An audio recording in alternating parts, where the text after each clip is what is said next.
Video করতে আগের মতো কেমন যেন ভালো লাগে না, জানি না কেমন, শরীরটা অনেক বেশি খারাপ লাগে এবং দুর্বল লাগে।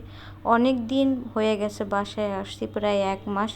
তো এই 1 মাসের ভিতরে আমার কোনো ভিডিওই করা হয় না, আগের ভিডিওগুলো এডিট করে আপলোড দিছি। তো আজকে ভাবলাম যে এই ভিডিওগুলো আপনাদের সাথে শেয়ার করি। আমার পছন্দের 2টি জিনিস রান্না করেছি, তাই আপনাদের সাথে শেয়ার করব। আশা করি ভালো লাগবে। এই শাকগুলা কে কে চিনে, এগুলো কমলি শাক বলে। এই শাকগুলা কিন্তু অনেক বেশি ভিটামিন এবং আমাদের স্বাস্থ্যের জন্য অনেক বেশি উপকার। এই গ্রামে যখন আমরা ছোটোবেলা বড় হয়েছি, তখন এই শাকগুলা তুলে তুলে আমরা পিকনিক করতাম, মানে জুলাপাতি করতাম।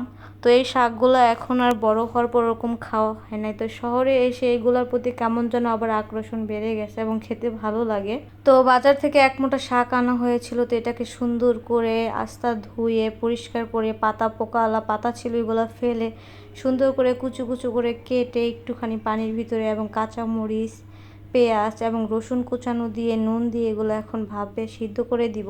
শাকটা এভাবে ভাজি করলে কিন্তু অনেক বেশি ভালো লাগে। কমলি শাক আপনারা কিভাবে ভাজি করে খান জানি না, কিন্তু আমরা সচরাচর এভাবেই কমলি শাক রান্না করে খাই। তারপরে এখন সিদ্ধ হওয়ার পরে সুন্দর করে এখন একটা শুকনো মরিচ এবং একটা রসুন কুচিয়ে এভাবে বাগার দিয়ে দিব। যতক্ষণ পর্যন্ত পানি না শুকিয়ে হবে, ভাজা ভাজা না হবে, ততক্ষণ পর্যন্ত কিন্তু নামানো যাবে না। তো ফাইনালি এই শাকটা কিন্তু হয়ে গেছে। এটা কিন্তু আমাদের অনেক বেশি উপকার। আর দেখেন, মানে আমার হাজব্যান্ড লাক সাহেব রাজা বাদশার মতো, সে এখন বাজে প্রায় 1টা, দুপুরের খাবার দাবার করবো কি এখন, তার আগে আমার নাস্তা বানাই দিতে হলো। তো এরপর হলো আর একটা মজার জিনিস রান্না করব, সেটা হলো পাঙ্গাস মাছ। বরাবরই আমার পাঙ্গাস মাছ খেতে অনেক বেশি ভালো লাগে। এটা আমি সবসময় বলি আমার জাতীয় মাছ, মানে আমার জাতীয় মাছ, জানি না কার কাছে কেমন লাগে। পাঙ্গাস মাছটা অনেক বেশি ভালো লাগে কারণ কোনো রকম কাটা বিহীন ছাড়া এবং খেতে অনেকটাই মজা লাগে। এই মাছটা যখনই আমি রান্না করি অনেক মজা করে ভাত খাই, অনেকগুলা ভাত খাই। দীর্ঘ 5 মাস পর আমি পাঙ্গাস মাছ খেলাম, তো অনেক বেশি ভালো লাগলো। তো মাছটাকে হলুদ মরিচ দিয়ে কিন্তু আগে মাখানো ছিল, পরিষ্কার করা ভেজে নিলাম সুন্দর করে। আর বিশেষ করে অনেক দিন পর আজকে এই মাছের মাথা খাবো, পাঙ্গাস মাছের। তারপর পেঁয়াজ সুন্দর করে ভেজে এবং তার ভিতরে জিরা বাটা, আদা রসুন বাটা দিয়ে কষিয়ে হলুদ মরিচ মশলা দিয়ে কয়েকটা আলু দিয়ে দিয়েছিলাম। এরপর হলো দিয়ে দিলাম করলা। আজকে এই মাছটা রান্না করব করলার আলু দিয়ে।